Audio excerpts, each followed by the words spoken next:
Pour les deux scientifiques, l'agriculture telle qu'elle est pratiquée aujourd'hui détruit la terre. C'est sûr que c'est le bon chemin? Oui, oui. À l'origine, ce champ était à la même hauteur que la forêt. Et là, il y a un sacré dénivelé hein, entre le champ et la forêt. Waouh! Avec le labour, au lieu de laisser la matière organique au-dessus pour qu'elle se transforme en humus et puis qu'elle permette au sol de s'épaissir, avec la charrue, on met la matière organique au fond. Elle donne plus d'humus parce que les champignons qui font l'humus, ils ont besoin d'air, ils ont besoin d'oxygène pour faire de l'humus. Comme on les enfouit dans la terre, on enfouit les pailles dans la terre, on peut plus faire d'humus et donc la terre, elle fond, elle s'en va. Puis alors après, les argiles partent dans les rivières et puis la terre disparaît. Alors c'est un processus qui est lent, mais enfin vous voyez quand même en 70 ans on a perdu 25 cm de terre quoi.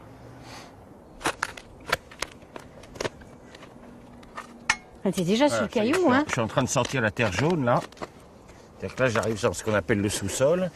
Là j'ai un sol qui fait 25 cm. Donc ça veut dire que dans 70 ans, enfin entre 50 et 70 ans, il n'y aura plus de sol. Ici on sera sur le caillou.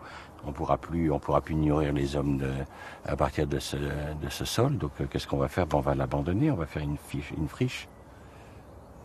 C'est une agriculture qui n'est pas durable. C'est une agriculture qui détruit son sol au lieu de l'améliorer, au lieu de l'enrichir.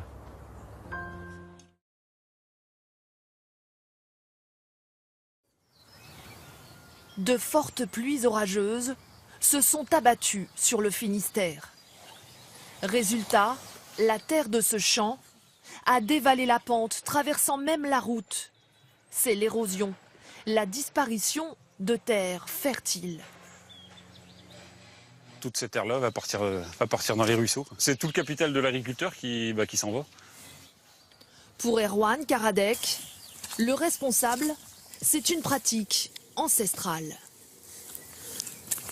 C'est le labour, c'est le travail du sol qui est responsable de ce genre de choses. C'est ça qui dégrade le plus les sols en France? Tout à fait. Ouais. Quand on aura compris qu'il faut arrêter de labourer les sols, on aura fait un grand pas.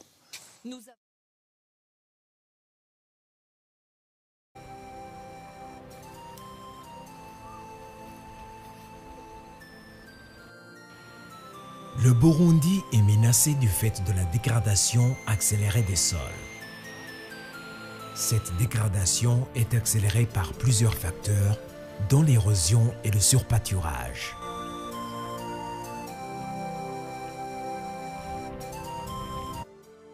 En l'absence d'action énergique et innovatrice en matière de lutte anti-érosive, d'ici 30 ans, les bassins versants de Momigua seront en désert.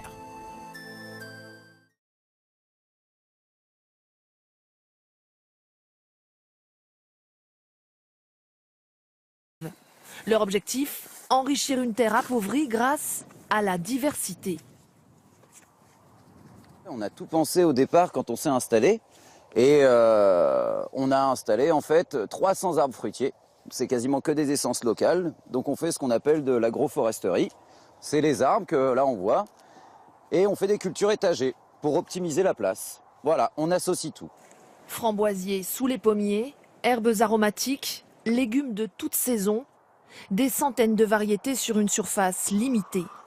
Un sol où il y a beaucoup de vers de terre, un sol qui est comme ça, aéré avec plein de galeries. On les voit là, toutes les galeries partout, on voit des petites racines. On voit, regarde, encore un autre vers de terre là et tout, quoi. Voilà, vous voyez, ils sont tous là, dans leurs galeries, ils font tous des galeries, ils remuent la terre, ils mangent la terre. Ne pas retourner la terre, certainement pas. Ceux qui la retournent, c'est eux. Ces amis venus du ciel aussi sont les bienvenus pour manger les nuisibles. Les oiseaux ont le gîte et le couvert. C'est pour une mésange bleue, donc un petit oiseau insectivore. Dès qu'il a ses oisillons au printemps, il prédate les papillons, il prédate les chenilles et il prédate aussi les limaces et les pucerons. Résultat, pas de pesticides, pas d'engrais chimiques, uniquement les engrais verts de la ferme.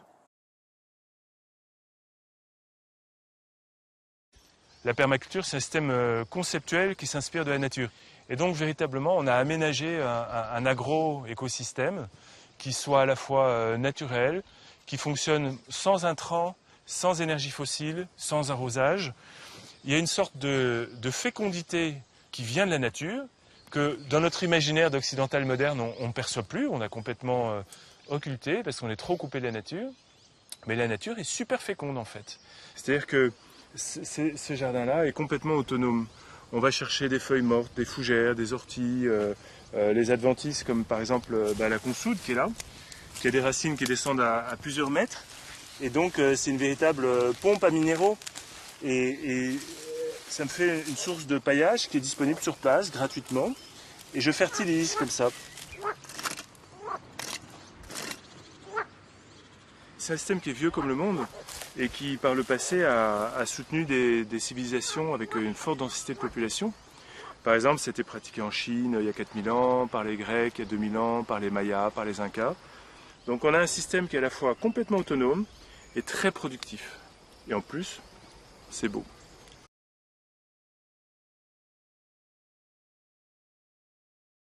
Nous réalisons ici des tests de semi-direct de maïs dans des conditions de culture biologique. Cela constitue un défi majeur car nous avons renoncé aux herbicides, notamment le Roundup. Nous réalisons ces essais car les parcelles ici ne sont pas sujettes à l'érosion. Il y a bien évidemment un léger ruissellement que l'on aperçoit ici sur la légère pente. On constate également ici beaucoup plus de tassements, visibles aux grosses empreintes de roues que l'on ne retrouve pas là. Les lourdes machines de récolte ne marquent presque pas le sol. Ici, au contraire, oui. Nous avons beaucoup plus de matières organiques dans ces procédés. Ici, non.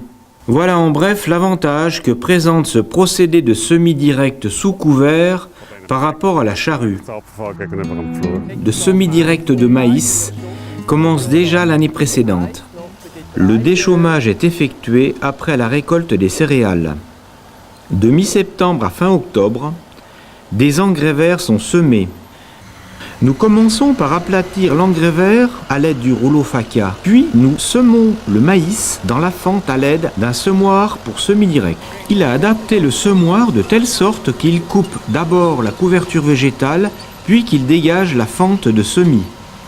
La graine peut ainsi se développer dans des conditions optimales.